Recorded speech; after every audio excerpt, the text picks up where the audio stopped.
نبينا وحبيبنا وشفيعنا وسندنا ومولانا محمد وعلى آله وأصحابه أجمعين وعلى من أحبهم وتبعهم بإحسان إلى يوم الدين. أما بعد، فأعوذ بالله من الشيطان الرجيم. بسم الله الرحمن الرحيم.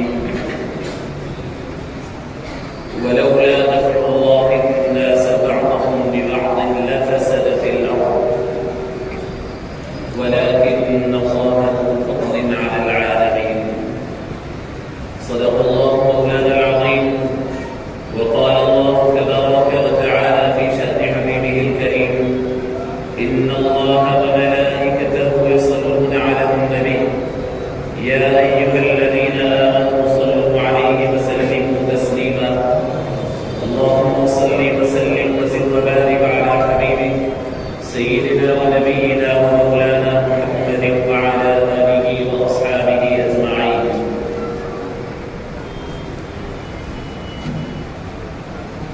ورحمة الله وبركاته. حضرت محدثة أبو الحسنات سید عبداللہ شاہ صاحب قبلہ رحمۃ اللہ علیہ کے 61 عرص مبارک کے موقع پر اس کم ترین کو، اس طالب علم کو یہاں پر حاضری کا حکم ہوا ہے. یہاں پر ٹھہرنا اور اس مقدس اور بابرکت محفل اور اس بارگاہ میں لب کشائی کرنا یہ کوئی رسمی بات نہیں. میں دل کی عمیق گہرائیوں سے کہتا ہوں کہ اس کم ترین کے بس کی بات نہیں. یہ ہمارے بڑوں کا پیر گھرانہ ہے، علماء کی محفل ہے، اور پھر حضرت فقیر اسلام امیر شریعت حضرت شیخ جامعہ صاحب کی اتنی انتہائی جشندید واقعات حضرت محدث صدقت کے متعلق آپ نے اتنے دل فریب انداز میں جو بیان فرمایا ہے، اس کے بعد تو اس ناچیز کے لیے صرف اس بیان کی نورانیت کو اپنے دل میں سما کر یہاں سے رخصت ہونا اتنے ہی میں خیر ہے. لیکن چونکہ حکم ہے، میں چند ضروری باتیں جو حضرت کی اپنی تقریر ہی میں سے میں نے جو چنا ہے، میں آپ کے گوش گزار کر کے یہاں سے رخصت ہونا چاہتا ہوں. سب سے پہلی بات، قرآن مجید کی جس آیت کریمہ کی میں نے تلاوت کا شرف حاصل کیا، اللہ رب العزت ارشاد فرماتے ہیں: وَلَوْلَا دَفْعُ اللَّهِ النَّاسَ بَعْضَهُمْ بِبَعْضٍ لَفَسَدَتِ الْأَرْضُ. زمانے اور دنیا کا نظام اللہ رب العزت نے بنایا ہے. دنیا کے اندر اچھے لوگ اور برے لوگ آتے رہیں گے، اچھی فطرت کے لوگ اور بری فطرت کے لوگ رہیں گے. صحبتوں سے لوگ اچھے بھی بنیں گے اور برے بھی بنیں گے. اور اس دنیا کا نظام قائم ہونے کے لیے دنیا کے اندر اچھے لوگوں کا موجود ہونا بہت ضروری ہے. برے لوگ برائیاں کر کر، شرارتیں کر کر، فساد کر کر دنیا کے نظام کو بگاڑتے ہیں. لیکن اللہ کی مرضی ہے کہ دنیا سال ہر سال تک، ہزاروں سال تک چلتی جائے. تو اللہ رب العزت نے اپنے نظام قدرت کو اس آیت میں بیان فرمایا کہ زمین و آسمان کا نظام ہم نے ایسے قائم رکھا ہے کہ جہاں پر شریر لوگ شرارتیں کرتے ہیں، گناہگار لوگ گناہ کرتے ہیں، اللہ کی نافرمانیوں سے زمین و آسمان کا نظام خراب کرتے ہیں، وہیں پر پروردگار عالم اپنے چہیتے بندوں کو مبعوث فرماتا ہے، پیدا فرماتا ہے. اور ان چہیتے بندوں کی وجہ سے، ان کی اعمال اور پروردگار کے ان کے تعلق کی وجہ سے فسادی لوگ، شریر لوگ، گناہگار لوگوں کی جو وبائیں اور بلائیں زمین پر نازل ہونے والی ہوتی ہے، اللہ ان لوگوں کی وجہ سے ان بلاؤں کو دور کر دیتا ہے اور زمین کو، اہل زمین کو محفوظ رکھتا ہے. حضرت عبداللہ ابن عمر رضی اللہ تعالیٰ عنہ اس آیت شریفہ کی روشنی میں ارشاد فرماتے ہیں کہ نبی کریم صلی اللہ علیہ وسلم نے ارشاد فرمایا کہ ان اللہ لا يدفع بالمؤمن الصالح عن 100 من اہل بیتہ وجیرانہ البلاء. اللہ رب العزت ایک صالح بندے کی وجہ سے اس کے اطراف رہنے والے محلے، پڑوسی اور اس کے خاندان کے تقریباً 100 لوگوں پر جو بلائیاں نازل ہونے والے ہوتے، اللہ ایک بندے کی وجہ سے وہ بلائیاں ان اللہ لا يدفع بالمؤمن الصالح عن 100 اہل بیتہ وجیرانہ البلاء. پھر اس کے بعد حضرت عبداللہ بن عمر نے اس حدیث کی استشہاد کے طور پر اس حدیث کی پختگی کے لیے آپ نے قرآن کی یہ آیت تلاوت فرمائی جو میں نے ابھی آپ کے سامنے ذکر کیا. کہ اللہ کے نبی صلی اللہ علیہ وسلم ایسے ہی ارشاد فرماتے ہیں. کیا فرمایا کہ وَلَوْلَا دَفْعُ اللَّهِ النَّاسَ بَعْضَهُم بِبَعْضٍ لَفَسَدَتِ الْأَرْضُ. تو اس کے متعلق علماء کا اختلاف ہے کہ کن لوگوں کو اللہ مدفوع بہم یعنی جن کو یعنی دفع کرتے ہیں، ایک کو ایک سے حفاظت کرتے ہیں، کن لوگوں کے شر کو دور کرتے ہیں، کون ہے وہ اور کس کے ذریعے دور کرتے ہیں. وہ کون نیک لوگ ہیں جن کی وجہ سے زمین کی بلائیاں اٹھا لیے جاتے ہیں، آفتیں اٹھا لی جاتی ہیں، بیماریاں اٹھا لی جاتی ہیں، مشکلات اٹھا لیے جاتے ہیں. وہ کون لوگ ہیں؟ علماء نے اس میں فرمایا کہ هم الابدال. علماء وہ اولیاء اللہ کے وہ طبقے کے لوگ ہیں جنہیں ابدال کہا جاتا ہے. فرمایا وهم 40 رجلا كلما مات واحد بدل الله الاخر. تو فرمایا کہ یہ ابدال ہے، یہ ہمیشہ 40 کی تعداد میں موجود ہوگے. جب ان میں سے کسی ایک کا انتقال ہوگا تو فوراً دوسرے کو ریپلیس کر دیا جائے گا.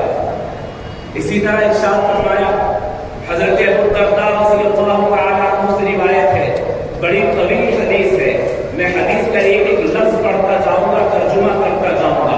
یہاں ہم میں سے ہر ایک کی ذمہ داری ہے کہ اپنے تصور میں حضرت محدث دکن علیہ الرحمہ، حضرت ابو البرکات سید خلیل اللہ شاہ صاحب رحمۃ اللہ علیہ اور حضرت ابو الخیرات، حضرت ابو الخیر اور حضرت ابو الفیض کے بزرگان دین کو اپنے تصور میں لائے اور حدیث کا ایک ایک لفظ سماعت فرمائے.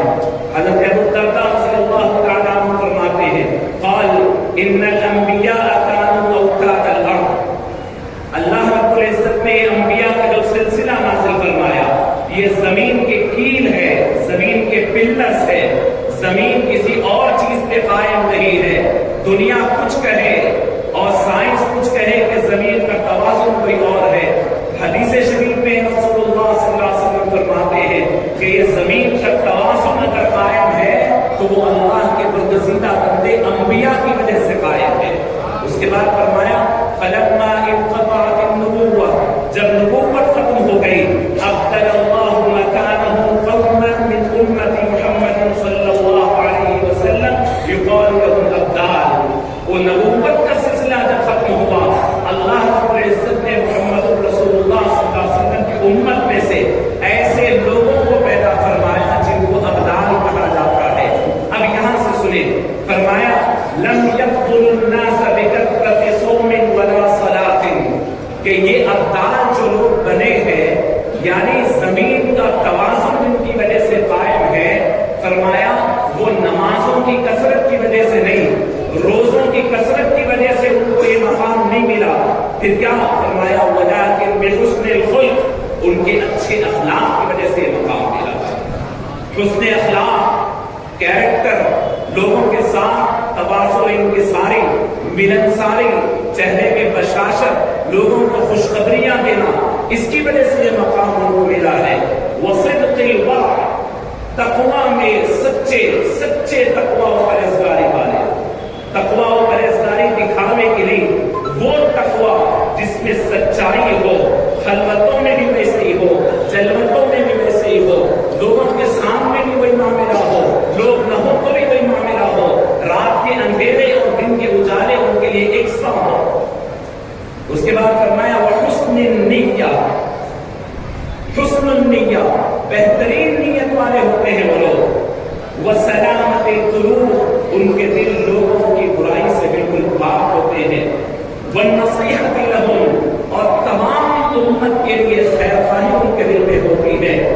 ابتغاء مرضات اللہ، اور یہ لوگ اللہ کی مرضی کی طرف کار ہوتے ہیں تاکہ دنیا کی مرضی کے لیے اپنی زندگی نہیں گزارتے. کیسے گزارتے ہیں؟ بصبر، صبر کر کر، وحلم، بردباری سے، ولب، اور دل کی گہرائی سے، عمق سے، وتواضع، اور تواضع کے ساتھ، فی غیر مذلۃ، ایسی تواضع نہیں کہ اپنے آپ کو گرا لے، بلکہ پروقار تواضع ان کی ہوتی ہے. کیا فرمایا؟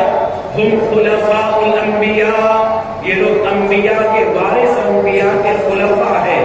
اصطفاهم اللہ لنفسہ، اور ان کو اللہ نے اپنی ذات کی خاطر چن لیا. اللہ رب العزت کی مرضی ہے کہ یہ لوگ میرا تعارف بن جائے دنیا میں، مجھ تک پہنچنے کا ذریعہ بن جائے.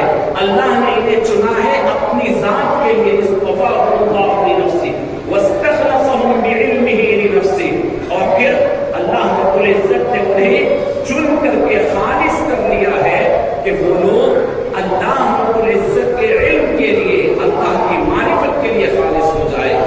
وَهُمْ أَرْبَعُونَ، وہ لوگ 40 ہوں گے فرمایا. اور پھر فرمایا رَجُلًا عَلَى مِثْلِ يَقِينِ إِبْرَاهِيمَ، ان کا عالم کیا ہوگا؟ اللہ پر ان کا یقین یہ ہوگا کہ لوگ حضرت ابراہیم خلیل اللہ کے یقین کی طرح ان کا یقین ہوگا. سیدنا ابراہیم خلیل اللہ کے یقین کی طرح ان کا یقین ہوگا. تو اب اتنا بیان کرنے کے بعد حضور کیا فرماتے ہیں؟ ایسے لوگ جب زمین پہ ہوتے ہیں تو اس کی وجہ سے اللہ کیا کرتا ہے؟ یدفع اللہ بہم المکارہ، زمین پر آنے والے بلائیات اللہ ان کی وجہ سے رفع فرما دیتا ہے، مصیبتیں دور کر دیتا ہے. بڑے بڑے بلائیات، مصیبتیں، آزمائشیں امت پہ آنے والی ہوتی ہے، لیکن اس زمین پر اللہ ایسے لوگوں کو رکھتا ہے کہ وہ واپس ہو جاتی ہے. اس کے بعد فرمایا وَبِهِمْ يُمْطَرُونَ، یہ وہ لوگ ہیں کہ زمین پر تمہیں اور ہمیں اور آپ کو دیکھ کر آسمان نہیں برستا ہے. آسمان کو برسنے کے لیے اللہ کے پیارے ضروری ہے. حضور فرماتے ہیں اگر آسمان سے بارش ہوتی ہے تو ایسے اللہ والوں کے خاطر ہوتی ہے. وَبِهِمْ يُمْطَرُونَ وَبِمَنْ يُرْزَقُونَ، اور یہی وہ لوگ ہیں جن کی وجہ سے اللہ تمہیں رزق عطا فرماتا ہے. اور پھر فرمایا لَا يَمُوتُ الرَّجُلُ مِنْهُمْ حَتَّى يَكُونَ اللَّهُ قَدْ أَنْشَأَ مَن يَخْلُقُ، فرمایا کہ اس میں سے کوئی انسان کا اگر انتقال ہو جاتا ہے تو اللہ اس کا جانشین بھی پیدا فرما دیتے ہیں. عزیزان گرامی، میں نے 2-3 حدیثیں آپ کے سامنے ذکر کی اور یہ احادیث کی روشنی میں عرض کرنا چاہتا ہوں. آپ دیکھیں ہمارے اور آپ کے دادا پیر حضرت سیدی ابو الحسنات حضرت محدث دہلوی کی رحمۃ اللہ رضوان، آپ نے حضرت رضوان پاشا صاحب سے اور حضرت مفکر اسلام مقدس اللہ علیہ سے بڑی تفصیل سے آپ نے بات سنی ہے. میں ان احادیث کریمہ کے بعد صرف 2 باتیں آپ کے سامنے نکال کر اپنی بات کو ختم کرتا ہوں. حضرت محدث دہلوی کا زمانہ کون سا ہے؟ یہاں پر علماء بھی موجود ہیں، علماء کی محفل ہے. شاعری کوئی عرص ایسا ہوتا ہے جس میں اتنے بڑے علماء، شیوخ، اساتذہ، حفاظ کی اتنی بڑی جماعت ہوتی ہو. میں آپ کو عرض کرنا چاہتا ہوں حضرت محدث دہلوی کا زمانہ اور فرمائے. وہ آپ کا زمانہ وہ تھا کہ عالم اسلام بڑی کشمکش کے دور میں تھا. خلافت عثمانیہ کا زوال ہو رہا تھا. ادھر خلافت عثمانیہ ٹوٹ رہی تھی، عالمی سازشوں کا شکار ہو کر خلافت عثمانیہ کو توڑ پھوڑ کی سازشیں ہو رہی تھی. حضرت عالم شباب میں تھے، طالب علمی کا دور تھا، سرور کی منزلوں سے طے کر کے آگے بڑھ رہے تھے. ایسے موقع پر پوری دنیا کو دیکھتے ہیں. اور جب خلافت عثمانیہ قائم تھی اس کے اندر 2 چیزیں بڑی آداب کے ساتھ تھی. ایک تصوف، صوفیہ کا کام پوری دنیا میں عام تھا. تصوف، اسلام کا تصوف، اسلامی تصوف اور شرعی تصوف پوری دنیا پہ عام تھا. اور دوسرا فقہ حنفی، یہ پوری دنیا کے اندر ایک سب سے بڑا کام اور پھر پورے عدالتوں کے فیصلے فقہ حنفی کی بنیاد پر ہوتے تھے. خلافت عثمانیہ صرف عرب تک محدود نہیں تھی، عرب اور عجم اور افریقہ اور یورپ کے کئی علاقوں کے اوپر خلافت عثمانیہ تھی. اور اس کے فتوے اور ججمنٹس ہوتے تھے تو فقہ حنفی کی بنیاد پر. اب یہ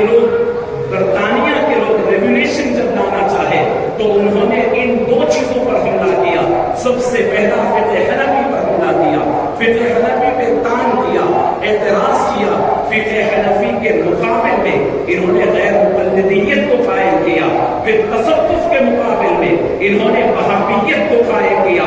حضرت محدث دکن اس کو اپنی آنکھوں سے دیکھ رہے تھے کہ امت کا کیسا زوال اور نقصان کر رہے ہیں، اور اس وقت جب فقہ حنفی کو یہ لوگ توڑ رہے تھے تو نام یہ رکھا تھا کہ فقہ حنفی والوں کے پاس حدیث نہیں ہے، ان کے پاس دلیل نہیں ہے، ان کے پاس کوئی احادیث بولنے کو نہیں ہے۔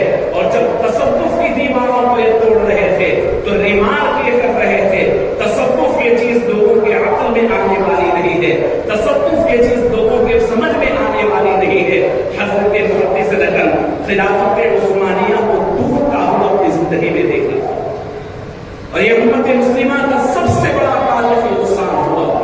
کبھی امت بغیر خلافت کے نہیں رہی جو 100 سال کے اندر ہے، اور یہ دنیا کے اندر جو فساد آپ دیکھ رہے ہیں، فلسطین کا جو حال آپ دیکھ رہے ہیں، بیت المقدس کا سوال آپ بیت المقدس پہ آج حملے یہ جو دیکھ رہے ہیں، یہ خلافت عثمانیہ کے ٹوٹنے اور اس کے زوال کا نتیجہ ہے، اور یہ اس وقت تک رہے گا جب تک کہ امت مسلمہ کے ہاتھ میں پھر زمام اقتدار آ جائے۔ ہر 100 سال کے بعد یہ معاملہ ہوگا۔ حضرت محدث دکن ایک بہت بڑی شخصیت کا نام ہے، یہ اللہ کی آیت من آیات اللہ۔ میں تقریر سن رہا تھا حضرت شیخ الحدیث کی، گزشتہ حضرت کی زندگی میں جب آپ تقریر فرمائیں، یہاں سے فرماتے ہیں میاں حضرت محدث دکن کو تم کیا سمجھتے ہو؟ وہ آیت من آیات اللہ ہے، وہ اللہ رب العزت کی نشانی ہے۔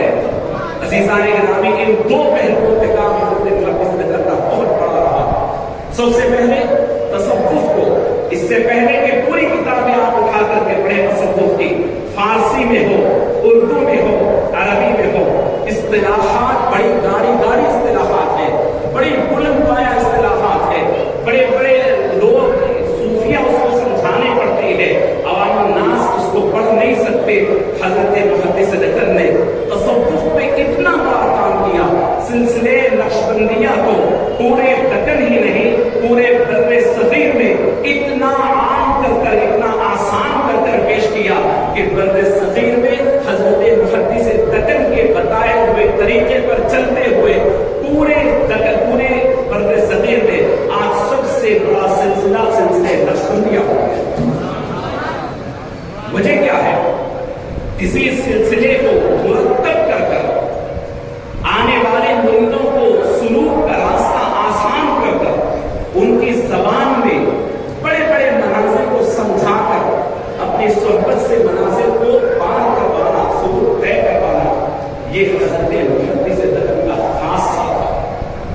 اور پھر جس انداز کے مرید آتے اس انداز سے سلوک طے کراتے۔ میں ایک واقعہ آپ کے سامنے عرض کرتا ہوں۔ حضرت ابوبکر ہاشمی علیہ الرحمہ دکن کے بہت بڑے محقق حضرت ابوبکر باقر رحمۃ اللہ علیہ کے آپ کے روحانی فرزند آغوشیہ ملاقات ہوتی تھی۔ حضرت فرماتے ہیں کہ حضرت ابوبکر باقر رحمۃ اللہ علیہ بہت بڑے فقیہ ثانی کے اعظم، ان کے زمانے طالب علمی میں حضرت ابوبکر ہاشمی صاحب کے فرمایا ایک دن جب وہ تخصص کر رہے تھے، بخاری اور مسلم پڑھ رہے تھے، بلا کر پوچھا کہ میاں تم حضرت سے بیعت ہوئے؟ حضرت عبداللہ شاہ صاحب نے کہا کہ نہیں، اور میں جاؤ جا کر بیعت ہو گیا۔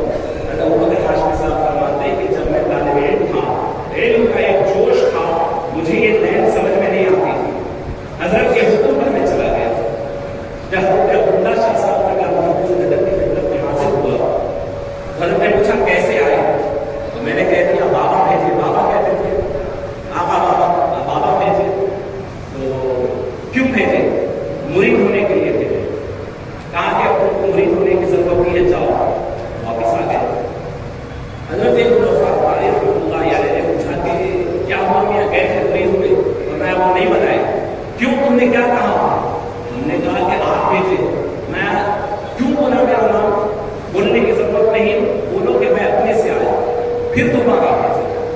جب دوبارہ آئے تو حضرت فرماتے تھے کہ سب کو سلسلے نقشبندیہ میں بیعت کرتے تھے، مجھے سلسلے قادریہ میں بیعت کر رہے حضرت ابوبکر ہاشمی صاحب۔ پھر اس کے بعد وظائف کے لیے میں نے کہا کہ کچھ وظیفے دیجیے،